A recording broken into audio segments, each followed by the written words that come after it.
आप लोग एक चित्र देख रहे हैं। यहाँ पर सामने आप लोगों को एक चित्र दिख रहा है जिसमें आप लोग अलग अलग वस्तुओं को, अलग अलग ऑब्जेक्ट को देख पा रहे होंगे। जहां पर हम लोग देख रहे हैं एक बड़ा सा ऑब्जेक्ट है, उसके बाद अलग अलग साइज के अलग अलग वस्तु, अलग अलग ऑब्जेक्ट हैं। 1 2 3 4 5 6 7 8 9, ये 9 चीजें जो हैं यहाँ पर आप लोगों को दिख रही है। और जो सबसे पहला वाला जो ऑब्जेक्ट है, वस्तु है, वो है सूर्य यानी कि सन। और बाकी जो है उस सूर्य के मंडल यानी कि उस आभा यानी कि सूर्य के आभा, सूर्य के मंडल में आने वाली बाकी सारी चीजें हैं, जिसे हम लोग मरकरी कहते हैं, वेनस कहते हैं, अर्थ कहते हैं, मार्स कहते हैं, जुपिटर कहते हैं, सैटर्न कहते हैं, यूरेनस कहते हैं, नेपच्यून कहते हैं। यानी कि ये सारी चीजों या फिर ये चित्र को मैं आप लोगों के साथ इसलिए साझा कर रहा हूं क्योंकि अब जिस नए अध्याय की शुरुआत हम लोग करने जा रहे हैं वो इसी के आधार पर चलेगा, या फिर सीधा सीधा कहें तो वो इसी के आधार पर चलने वाला एक ऐसा अध्याय है जो आप लोगों के ज्योग्राफी का यानी कि भूगोल का एक हिस्सा है, जो कि आप लोग अपने क्लास 6 में एसएसटी के तौर पर अध्याय संख्या 9 में पढ़ेंगे। यह ज्योग्राफी का आने वाला पहला अध्याय होगा। एसएसटी का यह 9वां अध्याय है और यह यूनिट नंबर 2 ज्योग्राफी का पार्ट है। यूनिट नंबर 1 में जो हम लोगों ने 8 अध्यायों की बात की है वो इतिहास का हिस्सा था, यानी कि हिस्ट्री का पार्ट था। अब हम लोग कुछ अध्यायों को ज्योग्राफी में देखेंगे और अंत में कुछ अध्याय जो होंगे वो सिविक्स के पार्ट यानी कि नागरिक शास्त्र के हिस्से होंगे, अंग होंगे। यानी कि अब जिस अध्याय की बात हम लोग करने जा रहे हैं वो है यही अध्याय जो आप लोगों को सामने दिख रहा है, यानी कि अर्थ इन द सोलर सिस्टम। यह अध्याय संख्या 9 है जो आप लोगों को पीएसबीआई यानी कि अपने बोर्ड के अनुसार पढ़ना है एसएसटी के अंतर्गत। और यह सारी चीजें आप पृष्ठ संख्या 83 पर देख रहे हैं अपने पुस्तक के, और स्मार्ट बोर्ड के माध्यम से यह सारा चीज आपको यहां पर दिख रहा है। साथ ही साथ ये चीजें आप अपने पुस्तक में भी देख सकते हैं इसी पृष्ठ संख्या पर। तो अब हम लोग शुरू करने जा रहे हैं। अब हम लोग शुरू करेंगे ज्योग्राफी को और ज्योग्राफी के प्रथम अध्याय को, जो कि अर्थ इन द सोलर सिस्टम है। क्योंकि मैंने अगर वो चित्र आप लोगों के साथ साझा किया, आप लोगों को दिखाया, तो उसका मुख्य आधार यही अध्याय है, क्योंकि यहीं पर हम लोग बात करेंगे कि धरती जो है, अर्थ जो है, उसका हमारे सोलर सिस्टम यानी कि सौर मंडल में यानी कि सूरज वाले मंडल में क्या स्थान है। और भी बहुत सारी बातें हम लोग अर्थ के बारे में करेंगे। जो चीजें हम लोग वहां पर 8 देखे थे, मरकरी से लेकर नेपच्यून तक, उसी में बीच में एक आता है अपना जगह यानी कि अर्थ, यानी कि हम लोग उसी सौर मंडल के अर्थ वाले सेगमेंट में रहते हैं। तो सबसे पहले हम लोग इसी की बात करेंगे और यह अध्याय जो है उसी को समर्पित है कि उस सौर मंडल में, उस सोलर सिस्टम में, उस सन वाले सिस्टम में हम कहां पर लाई करते हैं, हम कहां पर एग्जिस्ट करते हैं, हम कहां पर हैं। यानी कि अब मैं द मोहित श्रीवास्तव, आप सभी लोगों का एसएसटी टीचर, अब बात करूंगा अर्थ इन द सोलर सिस्टम की। यानी कि अब बात होगी इस अध्याय की। और इस अध्याय को शुरू करने से पहले हम लोग उन 3 बिंदुओं को जान लेते हैं जिसके आधार पर इस अध्याय की संरचना की गई है। या फिर कहें तो इस अध्याय को जब पूरा कंप्लीट कर लेंगे तो आप लोग इन 3 बिंदुओं के आधार पर ज्ञानवान्वित हो जाएंगे। यानी कि पहला बिंदु जो इस अध्याय में आप लोगों को बताया जाएगा वो है what are celestial bodies and galaxy. Galaxy क्या होता है और सेलेस्टियल बॉडी क्या होता है, इसके बारे में आप लोगों को यहां पर जानकारी मिलेगी। आप लोगों को जानकारी मिलेगी solar system and the various component of the solar system. Solar system क्या होता है और इसके अलग अलग तत्व कौन कौन से हैं, यानी कि सौर मंडल और सौर मंडल के अलग अलग तत्वों की भी बात करेंगे हम लोग, क्योंकि बात ही हम लोग के चैप्टर में ही नाम आ रहा है सोलर सिस्टम का, तो सोलर सिस्टम की तो बात होगी ही। और तीसरा बिंदु है understanding planet, satellite, asteroid, meteors and comets. हम लोग यहां पर कॉमेट से लेकर प्लैनेट, सैटेलाइट, एस्टेरॉइड और मेटियोर्स, इन सारे चीजों की भी बात करेंगे। इन सारे चीजों को भी मैं आप लोगों को बताऊंगा कि ये होते क्या हैं। यानी कि अर्थ इन द सोलर सिस्टम में मोटे मोटे तौर पर आप लोगों को इन 3 बिंदुओं के आधार पर पूरे अध्याय को देखना है और इसमें बहुत सारी बातें और भी आएंगी। तो अब आगे बढ़ते हैं और बात करते हैं। सबसे पहले लिखा हुआ है सेलेस्टियल, यहां पर क्या लिखा हुआ है? लिखा हुआ है कि celestial is the word given to all object belonging to space. Celestial का मतलब होता है हर वो वस्तु, हर वो ऑब्जेक्ट जो कि अंतरिक्ष से जुड़ा हुआ हो, वैसे ऑब्जेक्ट को हम लोग सेलेस्टियल कहते हैं। सेलेस्टियल का स्पेलिंग CELESTIAL होता है। यानी कि सेलेस्टियल ऑब्जेक्ट वो ऑब्जेक्ट है जो कि अंतरिक्ष में पाया जाता है, जो कि स्पेस में पाया जाता है।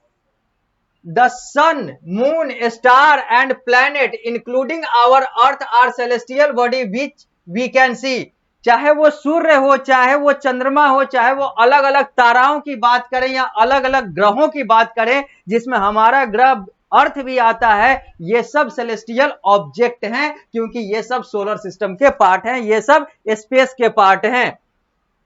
There are many other celestial bodies that lie far away from us। और इसके अलावा भी बहुत सारे सेलेस्टियल बॉडी यानी कि स्पेस बॉडीज होते हैं जो कि हमसे बहुत दूर होते हैं।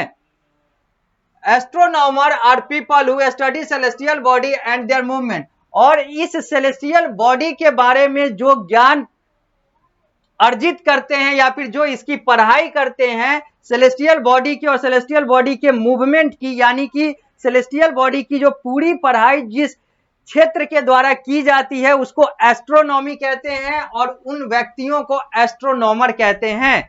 अब आगे बढ़ते हैं। Astronomy is the branch of science which deals with the study of celestial body. वही बात आगे लिखी गई हुई है कि एस्ट्रोनॉमी जो है वो विज्ञान का एक शाखा है जहां पर हम लोग सेलेस्टियल बॉडीज की बात करते हैं, जहां पर सेलेस्टियल बॉडीज की बात की गई है। आगे डिफरेंट टाइप ऑफ गैलेक्सीज। अब हम लोग अलग अलग गैलेक्सीज की बात करेंगे। अलग अलग गैलेक्सीज क्या होते हैं अब हम लोग उसकी बात करेंगे। तो लिखा हुआ है डिफरेंट टाइप्स ऑफ गैलेक्सीज में a massive gravitationally bound cluster of star, gas and dust is called Galaxy. सबसे पहले तो आप ये जानिए कि गैलेक्सी होता क्या है। तो उसी को परिभाषित किया गया है कि एक मैसिव, एक बहुत बड़ा, विशाल, ग्रेविटेशनली बाउंड, जो कि धरती की तरफ झुकाव रखता है, जिसमें स्टार यानी कि तारा होता है, जिसमें गैस यानी कि हवा होता है, जिसमें डस्ट यानी कि धूल होता है। इन सारे चीजों का जो कॉम्बिनेशन है वही हमारा गैलेक्सी कहलाता है। Galaxies very in size and form. Galaxy जो है, अलग अलग गैलेक्सी जो है वो अलग अलग आकार और प्रकार का होता है। 3 type of galaxies have been identified so far. अभी तक 3 प्रकार के गैलेक्सी जो हैं वो पाए गए हैं या फिर उनको पहचाना गया है इंसानों के द्वारा, जिसका नाम है स्पाइरल, जिसका नाम है एलिप्टिकल और जिसका नाम है इररेगुलर। यानी कि स्पाइरल, इलिप्टिकल और इररेगुलर गैलेक्सी जो है, ये 3 प्रकार के गैलेक्सी हैं जो कि नोन टू अस हैं, यानी कि हम लोग जिसके बारे में जानते हैं। तो अगर पूछा जाता है कि टाइप ऑफ गैलेक्सीज कितने हैं, तो there are 3 type of galaxies, spiral galaxies, elliptical galaxies and irregular galaxies. The earth lie in a spiral galaxy called the Milky Way. Earth जो है, हमारा ग्रह अर्थ जो है, हमारा प्लेनेट अर्थ जो है वो स्पाइरल गैलेक्सी का पार्ट है, जिसको मिल्की वे कहते हैं। यानी कि the earth lies in the spiral galaxy called the Milky Way. हम लोग स्पाइरल गैलेक्सी के पार्ट हैं, मिल्की वे के पार्ट हैं। It is estimated to have about 100 to 400 billion star. और यह माना जाता है कि इस गैलेक्सी में 100 से लेकर 400 बिलियन तारे हैं। Light year is the unit used for measuring distance in space which is extremely vast. और अगर हम लोग अंतरिक्ष के दूरियों को अगर मेजर करें, मापें, तो उसके लिए जो इकाई का प्रयोग होता है उसको हम लोग लाइट ईयर कहते हैं। Light year is the distance travel by light in 1 year. Light year का मतलब होता है प्रकाश के द्वारा, प्रकाश वर्ष का मतलब होता है, लाइट ईयर को हिंदी में कहते हैं प्रकाश वर्ष। प्रकाश वर्ष का मतलब होता है एक साल में प्रकाश ने कितना दूरी तय किया, यही हमारा प्रकाश वर्ष होता है। वर्ष में प्रकाश की दूरी इज प्रकाश वर्ष।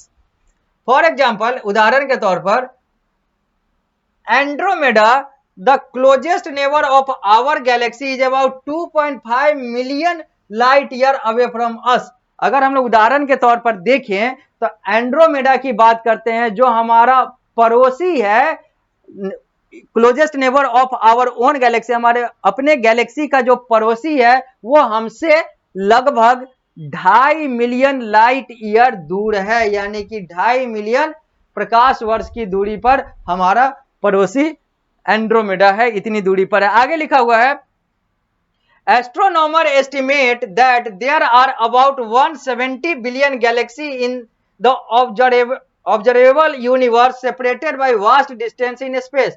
और अगर एस्ट्रोनॉमर की बात करें, जो इन सारी चीजों की पढ़ाई करते हैं, इन सारी चीजों के बारे में ज्ञान प्राप्त करते हैं या फिर इन सारी चीजों की स्टडी करते हैं, उन्होंने उनके अकॉर्डिंग यहां पर बात कर रहे हैं। तो astronomer estimated that there are about 170 billion galaxy in the observable, हमारे ब्रह्मांड में, हमारे यूनिवर्स में लगभग 170 बिलियन गैलेक्सी हैं, जो कि separated by vast distance in space, जो कि आपस में बहुत दूर दूर हैं, यानी कि बहुत दूरी दूरी पर अलग अलग गैलेक्सीज हैं। और इन गैलेक्सीज की संख्या जो है 170 बिलियन है, जो कि हमारे एस्ट्रोनॉमर के द्वारा पता किया गया है।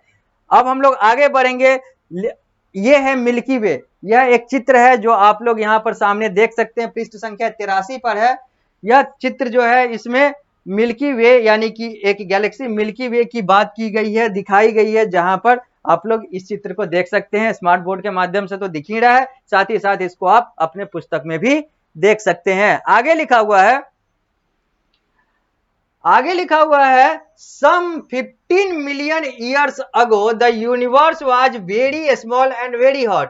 अगर हम लोग 15 बिलियन साल पहले की बात करें लगभग, तो हमारा ब्रह्मांड जो था वो बहुत छोटा था और बहुत गर्म था। यानी कि ये बात हम लोग अपने ब्रह्मांड के बारे में कह रहे हैं कि लगभग 15 बिलियन ईयर पहले की बात करते हैं, तो हमारा ब्रह्मांड जो है, हमारा यूनिवर्स जो है, वो बहुत छोटा आज की तुलना में और बहुत गर्म था आज की तुलना में। अभी और भी बहुत सारी बातें करेंगे हम लोग, बिग बैंग की बात करेंगे, एक्सप्लोजन वाली बात होगी, और भी बहुत सारी बातें अभी हम लोग को करनी है, क्योंकि अभी तो हम लोगों ने इस अध्याय को शुरू ही किया है। लेकिन इन सारी चीजों की बात करने के लिए हम लोग को अलग अलग कक्षाओं में मिलना होगा, क्योंकि इस कक्षा को अब मैं यहीं पर दूंगा विराम। जब मिलूंगा अगली कक्षा में तो हम लोग बिग बैंग और भी बहुत सारी बातें करेंगे।